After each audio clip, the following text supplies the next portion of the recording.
Hello friends, welcome to knowledge world. આજે આપણે જોવાના છે 15 ફેબ્રુઆરી 2025ના ડેલી કરંટ અફેર્સ, જેમાં આજના દિવસના ખૂબ જ અગત્યના પ્રશ્નો અને સાથે સાથે તેને રિલેટેડ ટોપિક વિશે પર ચર્ચા કરીશું. તો શરૂઆત કરીએ આજના વિડીયોની.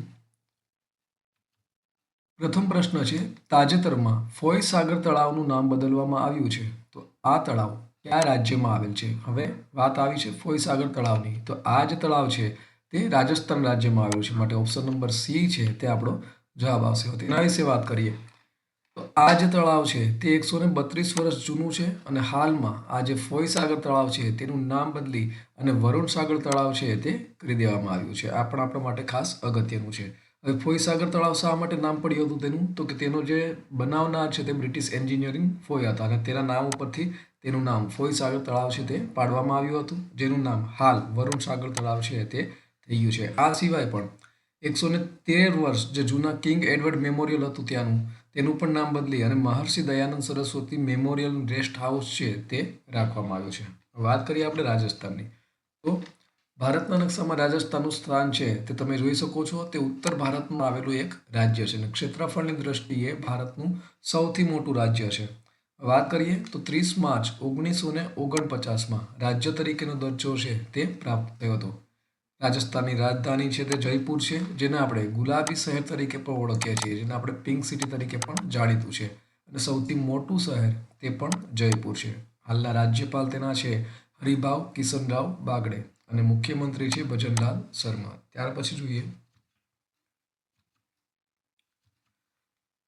તાજેતરમાં કયા દેશમાં સૌથી જૂનું જુરાસિક પક્ષી અશ્મિ મળી આવ્યું છે? ઓપ્શન તમારી સામે આપેલા છે. તો હાલમાં જ ચીનમાં સૌથી જૂનું જુરાસિક પક્ષી અશ્મિ છે તે મળી આવ્યું છે. માટે ઓપ્શન નંબર બી છે તે એનો જવાબ આવશે. એના વિશે વાત કરીએ આપણે તો ચીનના ફુંજિયાન પ્રાંતમાં 150 મિલિયન વર્ષ જૂના ટૂંકી પૂંછડીવાળા પક્ષી જેનું નામ બામિનોર્નિસ ઝેન્કેન્સિસ છે અને તેના અશ્મિભૂત અવશેષો છે તે મળી આવ્યા છે. કયા પ્રાંતમાં મળી આવ્યું છે? તો કે ફુજિયાન પ્રાંતમાં અને ચીનમાં મળી આવ્યા છે. અને કેટલું જૂનું છે? તો તે 150 મિલિયન વર્ષ છે તે જૂનું છે.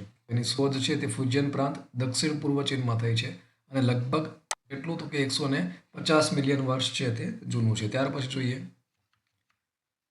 તાજેતરમાં ઇસરોએ કયા આઈઆઈટી સાથે સહયોગ કરી અને સ્વદેશી સેમિકન્ડક્ટર ચિપ વિકસાવી છે? તો ઓપ્શન તમારી સામે આપેલા છે. તો હાલમાં જ ઇસરો દ્વારા આઈઆઈટી મદ્રાસ સાથે સહયોગ કરવામાં આવ્યો છે અને સેમિકન્ડક્ટર ચિપ છે તે વિકસાવવામાં આવી છે. માટે ઓપ્શન નંબર સી છે તે તેનો જવાબ આવશે. હવે વાત કરીએ આપણે ઇસરોની, તો ઇસરોનું ફૂલ ફોર્મ શું છે? તો ઇસરોનું ફૂલ ફોર્મ છે Indian space research and organisation અને તેની સ્થાપના ક્યારે થઈ હતી? તો તેની સ્થાપના છે તે 15 ઓગસ્ટ 1969માં તેની સ્થાપના છે તે થઈ હતી અને તેનું મુખ્યાલય છે તે ક્યાં આવેલું છે? તો કે બેંગ્લોરમાં તેનું મુખ્યાલય છે તે આવેલું છે. અને હાલના જે અધ્યક્ષ છે તેના ઇસરોના તે છે વી નારાયણ. અને આઈઆઈટી, તો આઈઆઈટીનું ફૂલ ફોર્મ શું છે? તો કે ઇન્ડિયન ઇન્સ્ટિટ્યૂટ ઓફ ટેકનોલોજી. અને આ બંનેએ સાથે મળી અને સ્વદેશી એરોસ્પેસ ગુણવત્તાયુક્ત પાવર આધારિત સેમિકન્ડક્ટર ચિપ છે તે વિકસાવી છે, જેને તમે સ્ક્રીન ઉપર જોઈ શકો છો. ત્યાર પછી જોઈએ, તાજેતરમાં સેબીએ કયું નવું ડિજિટલ પ્લેટફોર્મ શરૂ કર્યું છે? ઓપ્શન તમારી સામે આપેલા છે. તો હાલમાં સેબી દ્વારા મિત્રા નામનું ડિજિટલ પ્લેટફોર્મ છે તે શરૂ કરવામાં આવ્યું છે. માટે ઓપ્શન નંબર એ છે તે જ આપણો જવાબ આવશે. તેના વિશે વાત કરીએ તો પહેલાં તો સેબી, તો સેબીનું ફૂલ ફોર્મ શું છે? તો સેબીનું ફૂલ ફોર્મ છે security and exchange board of India અને તેઓના દ્વારા જે મિત્રા નામનું એક ડિજિટલ પ્લેટફોર્મ છે તે લોન્ચ કરવામાં આવ્યું છે. મિત્રાનું ફૂલ ફોર્મ શું છે? તો કે mutual fund investment tracing and retrieval assistant. હવે તેનો ઉદ્દેશ્ય શું છે?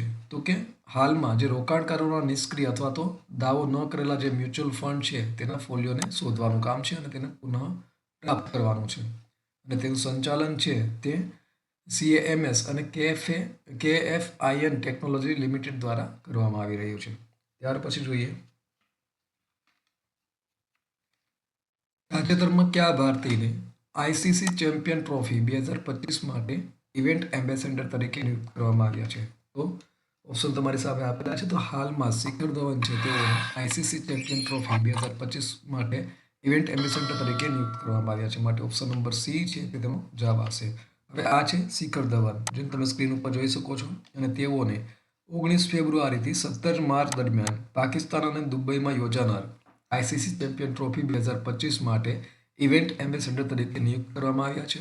અને સાથે સાથે સરફરાજ અહેમદ, શેન વોટસન અને ટીમ સાઉથીને પણ આ જવાબદારી છે તે સોંપવામાં આવી છે. નેક્સ્ટ જોઈએ. તાજેતરમાં ફિનટેક નવીનતા માટે યાની કે ફિનટેક ઇનોવેશન માટે હુરુન ઇન્ડિયા દ્વારા કોને સન્માનિત કરવામાં આવ્યા છે? તો હાલમાં જ હુરુન ઇન્ડિયા દ્વારા ડૉક્ટર રાજ પી નારાયણનને સન્માનિત છે તે કરવામાં આવ્યા છે. માટે ઓપ્શન નંબર ડી છે તે આપણો જવાબ આવશે. તેના વિશે વાત કરીએ તો સ્ક્રીન ઉપર તમે જોઈ શકો છો.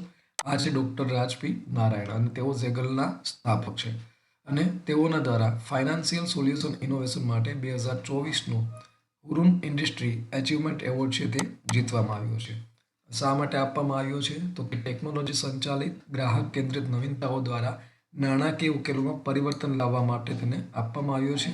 અને સાથે સાથે ઇન્ડિયા ફિનટેક સમિટ અને બિઝનેસ વર્લ્ડ દ્વારા તેઓને fintech leader of the year તરીકે પણ નામ આપવામાં આવ્યું છે. નેક્સ્ટ જોઈએ. આગામી વર્લ્ડ ઓડિયો વિઝ્યુઅલ અને મનોરંજન પરિષદ વેવ્સ 2025 તાજેતરમાં ક્યાં આયોજિત થશે? તો ઓપ્શન તમારી સામે આપેલા છે. તો હાલમાં જ આ જે પરિષદ છે તે મુંબઈ ખાતે આયોજિત થશે. માટે ઓપ્શન નંબર બી છે તે આપણો જવાબ આવશે. તેના વિશે વાત કરીએ તો અહીં વેવ્સનું ફૂલ ફોર્મ છે તે આપેલું છે world audio visual and entertainment summit. વેવ્સનું ફૂલ ફોર્મ છે અને તેના માટે 1થી લઈ અને 4 મે 2025 દરમિયાન Jio world convention centre Mumbai ખાતે છે તેનું આયોજન કરવામાં આવશે. નેક્સ્ટ જોઈએ. તાજેતરમાં કયા રાજ્યમાં માટીના સ્વાસ્થ્યને પ્રોત્સાહન આપવા માટે હર ખેત સ્વસ્થ ખેત અભિયાન છે તે શરૂ કરવામાં આવ્યું છે? ઓપ્શન તમારી સામે આપેલા છે. તો હાલમાં જ જે આ અભિયાન છે તે હરિયાણા ખાતે શરૂ કરવામાં આવ્યું છે. માટે ઓપ્શન નંબર સી છે તે આપણો જવાબ આવશે. તેના વિશે વાત કરીએ હવે. તો હરિયાણા સરકારે માટીના સ્વાસ્થ્યમાં સુધારો કરવા અને ટકાઉ કૃષિ પદ્ધતિઓ છે તે સુનિશ્ચિત કરવા માટે હર ખેત સ્વસ્થ ખેત અભિયાન છે તે શરૂ કરવામાં આવ્યું છે. અને આ પહેલ દરમિયાન આવનારા 3 થી 4 વર્ષમાં રાજ્યના દરેક એકરમાં ખેતીલાયક જમીનમાંથી માટીના નમૂના લેવામાં આવશે અને તેઓને ખેડૂતોને સોઇલ હેલ્થ કાર્ડ છે તે આપવામાં આવશે. નેક્સ્ટ જોઈએ. તાજેતરમાં કોન્સ્ટેન્ટાઇન ટાસોઉલાસ કયા દેશના નવા રાષ્ટ્રપતિ તરીકે ચૂંટાયા છે? તો હાલમાં જ તેઓ ગ્રીસના નવા રાષ્ટ્રપતિ તરીકે ચૂંટાયા છે. માટે option number A is the right answer. તેના વિશે વાત કરીએ તો આ છે કોન્સ્ટેન્ટાઇન ટાસોઉલાસ અને તેઓને ગ્રીક સંસદમાં એટલે કે ગ્રીસ સંસદના ભૂતપૂર્વ સ્પીકર હતા તેઓ અને તેઓ હાલમાં નવા રાષ્ટ્રપતિ તરીકે ચૂંટવામાં આવ્યા છે. તેઓ 65 વર્ષીય છે અને ટાસોઉલાસે 300 સભ્યોની સંસદમાં 160 મતો છે તે જીત્યા છે અને તેઓ કેટેરીના સાકેલારોપોલનું સ્થાન લેશે. નેક્સ્ટ જોઈએ. ગઈકાલે પૂછાયેલા પ્રશ્નોનો જવાબ જોઈ લઈએ. તો ગઈકાલે આપણે પૂછ્યું હતું કે તાજેતરમાં ભારતીય સેના અને ભારતીય વાયુસેના દ્વારા કયો સંયુક્ત લશ્કરી અભ્યાસ હાથ ધરવામાં આવ્યો છે? તો ઓપ્શન તમારી સામે આપેલા હતા. તો ભારતીય સેના અને ભારતીય વાયુસેના દ્વારા વિંગ્ડ રેડર છે તે સંયુક્ત લશ્કરી અભ્યાસ છે તે હાથ ધરવામાં આવ્યો હતો. માટે ઓપ્શન નંબર બી છે તે આપણો જવાબ આવશે. નેક્સ્ટ જોઈએ આજનો સવાલ.